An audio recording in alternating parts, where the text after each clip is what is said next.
That's what you stood up for. Mr. Speaker, Order.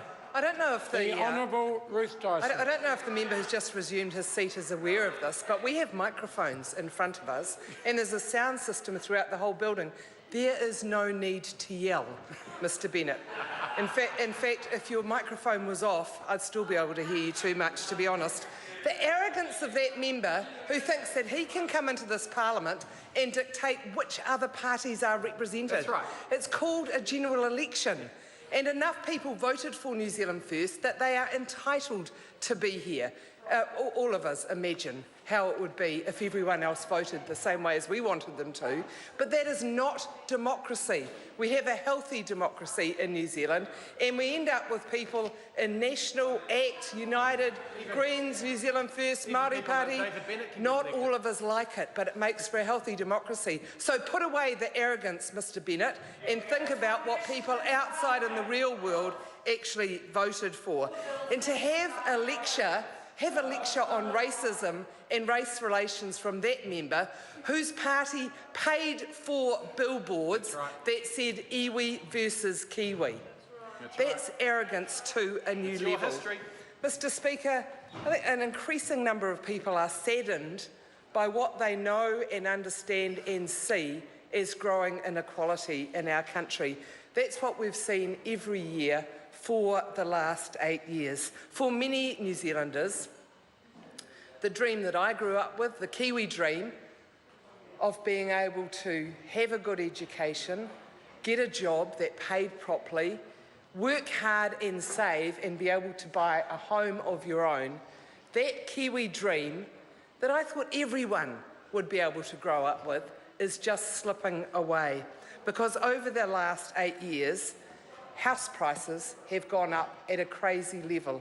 Over 62% increase in average house prices in New Zealand over the last 8 years. We know it's even worse in Auckland. You'd have to save for years to have a deposit on the front doorstep of an Auckland home now. Average price over $1 million.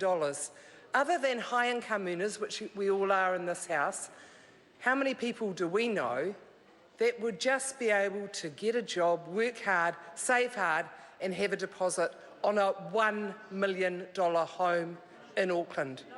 How many? Not many. How many? I'm asking the National Party members, how many average people in your electorate do you know who would be able to do that? Get a job, work hard, save hard, and put a deposit on a house in Auckland, $1 million.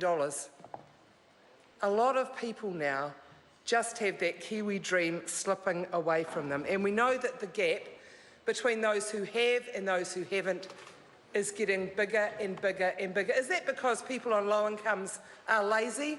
No. As Bill English would point out, I don't agree with him. I know many people on low incomes who work a lot harder than many members of this House, and we are on very high incomes. We have a privileged position in this House, but it doesn't mean that we should be patronising and dismissive of people who are on low incomes and work as hard as they possibly can.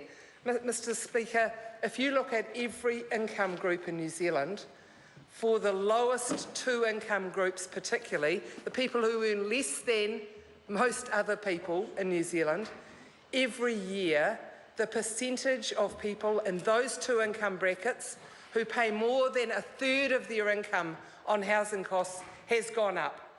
So every year for the last 8 years, people on the lowest income who pay more than a third of their income on housing costs has gone up. And at the very same time, over those 8 years, the top bracket, the top 20% of income earners who pay more than a third of their income on housing needs has gone down. So the highest income earners pay less as a percentage of their income on housing, while the two lowest income brackets pay more. How is that fair? That's on Minister Antoli's department's own figures. Official government figures say that the highest income earners pay less and the lowest income earners pay more. Mr. Speaker, I don't think that's fair at all. Growing inequality in our country is just wrong. In my view, and in Labour's view, every single member of a New Zealand society and community should have a chance to grow up in a warm, dry home. They should have a high-quality state education, get a job that pays well, and be able to save and buy their own house. Thank you, Mr. Speaker. Mr. Speaker.